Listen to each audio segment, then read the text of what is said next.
In the final episode of this season, we explore the fascinating city, often heralded as the ancient cradle of civilization, Jericho.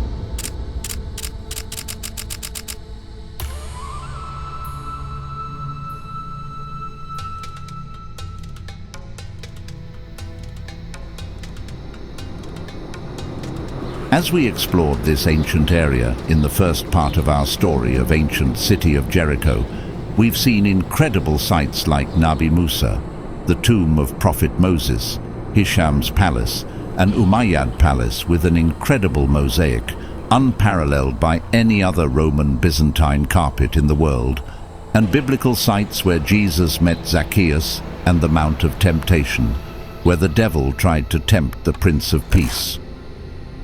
But now, in this part of our journey, we dive into Jericho's ancient history, thousands of years before the biblical story of the arrival of Joshua and the Israelites to the Promised Land, to a place often called the oldest city in the world.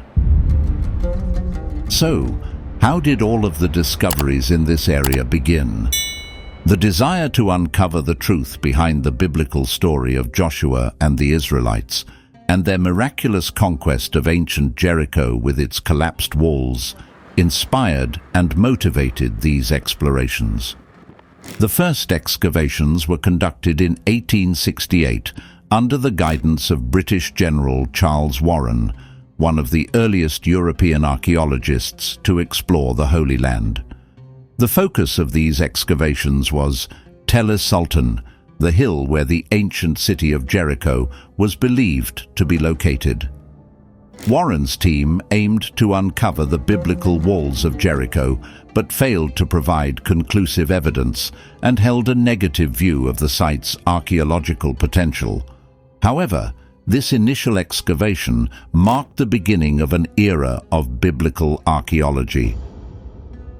Between 1907 and 1911, the Germans were the next to investigate the site.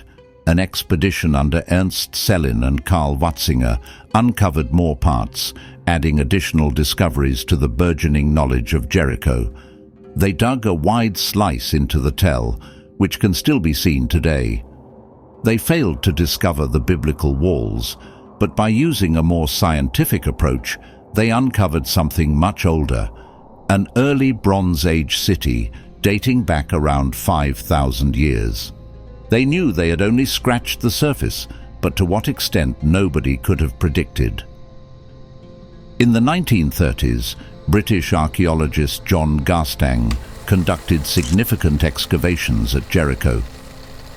He claimed to have discovered the remains of massive fortification walls and a layer of destruction that he dated to around 1400 BCE, aligning with the biblical account of Joshua's conquest. Garstang believed these findings provided evidence of the biblical walls that fell after the Israelite siege. However, these claims were later disputed with the advent of more modern archaeological methods. Between 1952 and 1958, British archaeologist Kathleen Kenyon led the excavations at the Jericho site. Her work revolutionized both archaeological practices and our understanding of the ancient world. Kenyon employed the technique of meticulously controlled stratigraphic excavation, which involved the careful removal of earth to examine distinct historical layers, along with radioactive carbon-14 dating to determine the precise age of her finds. Kenyon mapped 23 separate and distinct layers on es-Sultan, a city built upon city over the course of thousands of years, whose accumulating rubble created the hill that we see today. Her work revealed that the walls Garstang identified actually dated 1,600 years earlier than the time of Joshua, around 3000 BC. She found no evidence of walls from the late Bronze Age, suggesting that Jericho was not occupied during Joshua's time. Her discoveries astonished the world, revealing that Jericho was extremely old, dating back to the Neolithic era, thousands of years before even the invention of writing or pottery. Kenyon's findings led academics to believe that Jericho was the oldest settlement in the world, with settlement dates extending as far back as 12,000 years. This predates both the Great Pyramids of Egypt and the earliest cities of Mesopotamia. While walls and fortifications from different periods have been discovered at Jericho, the specific biblical walls, as described in the Book of Joshua, have not been conclusively found. The story remains an important religious and cultural narrative, but its historical and archaeological validation is still debated among scholars. To understand why Jericho might be the earliest human settlement and the first city on the planet, and how it evolved into a complex society, we have to look at its natural location. Located comfortably between two mountain ranges and the Dead Sea, it rests in a naturally defensible location, while the geography of Jericho has changed little since the last ice age. Additionally, its proximity to freshwater springs provided early humans with the two most essential resources for survival: food and water. This strategic location transformed Jericho into a vital center for the development of agriculture, architecture, and complex society. As the last ice age came to a close around 12,000 years ago, Stone Age humans known as the Natufians lived in small camps across what are now southern Turkey, Palestine, and the Sinai. They made their homes in subterranean caves, hunted game, gathered wild plants and grasses, and traveled from region to region, leading a nomadic lifestyle. They moved around oases and particularly abundant rivers in the wide arc of the Middle East we know today as the Fertile Crescent. One group settled near es-Sultan, also known as Elisha Spring, a natural spring in Jericho. They domesticated wild animals, harvested wild plants, and eventually did something revolutionary. Rather than simply gathering, they collected wild seeds and planted them, discovering farming. This discovery triggered a transformation as profound as any in the history of the human species. Jericho may have harnessed agriculture earlier than most places on Earth, but it didn't exist in isolation. From its earliest days, the oasis was part of a thriving network of trading communities scattered throughout what we know today as the Fertile Crescent. In the 1990s, an extraordinary archaeological discovery in modern-day southeastern Turkey sent shockwaves through multiple academic disciplines. Known worldwide as Göbekli Tepe, it is perhaps the first religious center on Earth. This site is thought to have been built and used by numerous groups of affluent hunter-gatherers who perhaps shared a common religion and culture.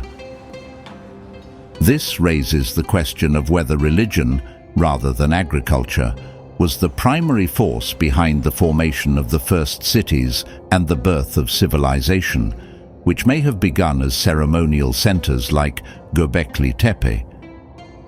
As people gathered over time, they began to settle and build communities. It's possible that some of the earliest farmers brought their agricultural knowledge to these shrines, sharing their secrets during festivities with other hunter-gatherer groups. It's conceivable that some people at Jericho had connections with Göbekli Tepe. After ceremonies, travelers might have returned to their tribes with seeds and the knowledge of how to grow them. Grain may have even held ritualistic and religious significance, as the oldest known wild relative of wheat is found nearby. Although we may never know for certain, by around 9000 BC, vast advancements in stone technology and a new way of life spread throughout the Fertile Crescent. This period, known as the Neolithic Revolution, marked the beginning of agriculture, animal husbandry, and communal living. Perhaps the most astonishing and iconic of the buildings discovered by Kathleen Kenyon on es-Sultan was not Garstang's walls, but the Tower of Jericho, also known as the Watchtower. This extraordinary structure, built around 10,000 years ago, stands out in human history not because of its design or architecture, but simply because of its age. A structure of this scale wasn't found again for thousands upon thousands of years. In contrast, the Egyptian pyramids, such as the Great Pyramid of Giza, were constructed during the 3rd millennium BC. The Watchtower was accompanied by massive stone walls, the earliest known defensive structures in the world that surrounded a settlement or city.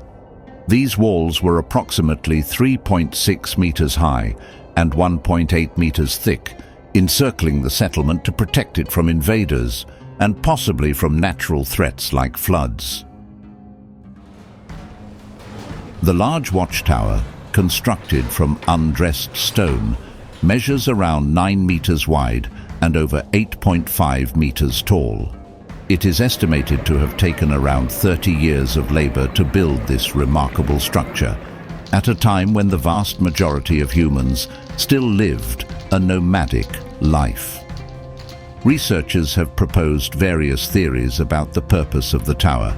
Some believe it served as a giant grain holder, a defense against external enemies, or an early form of a castle. One of the most compelling arguments, however, suggests that the tower, much like the ceremonial site at Göbekli Tepe, served religious or ceremonial functions. The religion of the pre-pottery Neolithic people is still heavily debated, and we may never know the full truth. However, scholars such as Maria Gimbutas see evidence of a mother goddess cult influencing the Fertile Crescent. This cult, centered around the worship of a life-giving female deity, is interpreted from sculptures and artwork found throughout the region, with some arguing that this religious belief may have even inspired the leap to agriculture. It might be possible that this tower was erected in honor of the mother goddess, serving both for grain storage and worship. Perhaps the tower also facilitated accurate observations of the sky, including the stars and the sun, doubling up as an observatory and temple. As we know, later shrines and temples were often built worldwide on high ground and platforms to get closer to the sky and communicate with gods. The Tower of Jericho might be an early example of this tradition. At the similar but slightly later site of Çatalhöyük, priest-kings are thought to have controlled city life, acting as intermediaries between the community below and the gods above. This tradition was certainly utilized by later Sumerian cities such as Uruk, which had extremely prominent celestial gods. One could ultimately conclude that the descendants of the Jericho culture spread throughout the world and continued to use similar methods of worship for the next several millennia. When first discovered, the tower was almost immediately associated with the biblical story of Joshua, the early Israelite warlord and successor to Moses, who was said to have brought down the walls of Jericho with trumpets and prayer. However, the tower predates these biblical accounts by thousands of years and appears to be unrelated to the defensive structures of the Neolithic settlement, which included a wall. Interestingly, these walls may not have been constructed to ward off human attackers, but rather to defend against natural threats such as wild animals and the frequent flooding that plagued the region. The architectural achievements of Jericho's ancient inhabitants extended beyond just its massive fortifications. Excavations have revealed the presence of mud brick houses with rounded or rectangular layouts, showcasing early advancements in construction techniques. These houses were typically built with a single-room layout and featured plastered floors and walls, providing insulation against the desert heat. The city's layout suggests a well-organized community, with buildings often arranged in a circular pattern around communal areas, indicating a high degree of social cohesion. This monumental effort reflects the shift towards settled communities and the early stages of urbanization in Jericho. Yet, with great prosperity often comes a high price, and pre-pottery Neolithic Jericho was no exception. The settlement flourished until approximately 7,300 to 7,000 BC, after which it appears to have been abandoned. The once mighty walls largely crumbled, and the top of its iconic tower eroded away. The reasons for the city's decline remain uncertain, but scholars have proposed various theories, including earthquakes, disease, external invasions, or a decline in soil fertility. Remarkably, within just a few generations, a new settlement rose on top of the old, establishing a tradition of rebuilding that would cement Jericho's status as one of the oldest continuously inhabited sites in human history. Between 7,300 and 5,800 BC, following the pre-pottery Neolithic A period, a new settlement emerged in Jericho. This marked the rise of a new culture that appears to have influenced the entire region, becoming a significant chapter in the city's long and storied history. These were the adherents of the skull cult, possibly one of the earliest known examples of ancestor worship. Archaeologist Kathleen Kenyon theorized that the pre-pottery Neolithic B culture may have been a hostile, conquering group who drove out their predecessors through violence and bloodshed. This new group was likely more populous than their predecessors, all protected by a newly constructed and substantial wall. The round houses of the earlier city were replaced by rectangular, sometimes two-story buildings, signaling a significant cultural shift. One of the most remarkable discoveries from pre-pottery Neolithic B Jericho is the collection of plastered skulls dating back to around 7,000 BC.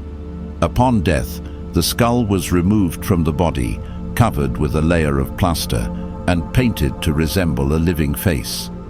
The eyes were often inlaid with shells, giving them a lifelike appearance.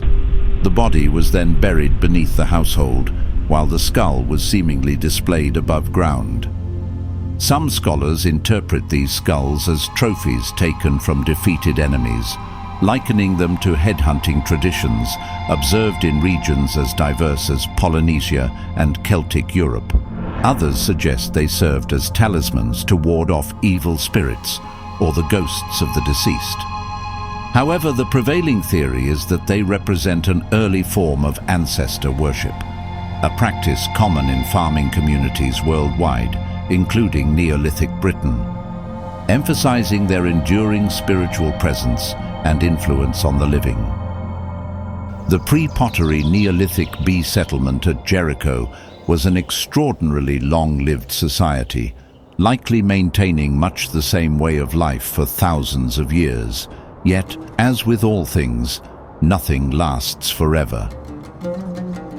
Around 6,000 BC, just as Mesopotamia to the east began to show the early signs of the greatness of Uruk, the Palestine region in the west entered a period of profound decline. This catastrophe was so severe that some scholars suggest the region remained largely depopulated until the 5th millennium BC. Jericho, once a thriving center of innovation and culture, would never again reclaim its status as a regional hub, marking the end of its prominence in the ancient world. According to archaeologist Kathleen Kenyon, Jericho was entirely abandoned by around 6,000 BC. Evidence from other sites across the Fertile Crescent points to similarly catastrophic events during this period. These findings have led some fringe scholars to propose that an apocalyptic flood, later reflected in various myths and traditions such as the Great Flood, may have occurred during this time, while mainstream scholarship remains cautious about such claims. From its decline around 6000 BC, Jericho experienced cycles of abandonment and resurgence, each adding layers to its extraordinary history. By the Bronze Age, it had once again emerged as a fortified city and a commercial center that connected the Levant to Egypt and Mesopotamia.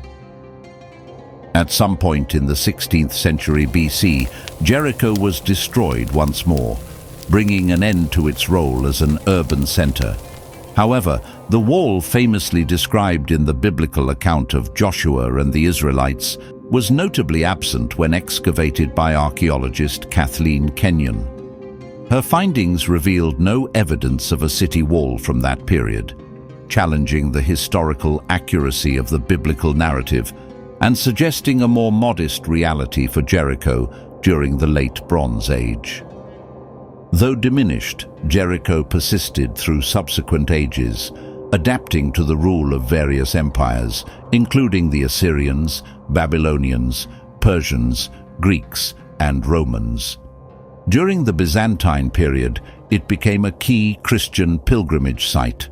The city's significance continued through the Islamic era and the Crusades, evolving with each new wave of cultural and political change. Today, Jericho remains a fascinating window into humanity's ancient past, drawing thousands of visitors from around the world. Its ruins, from the iconic Neolithic tower to its biblical associations, provide remarkable insights, but also leave many questions unanswered. Despite the discoveries made so far, much of Jericho's story remains hidden beneath its layers of sand. Perhaps we may never uncover all its secrets, leaving its true history as a mystery of the ancient world.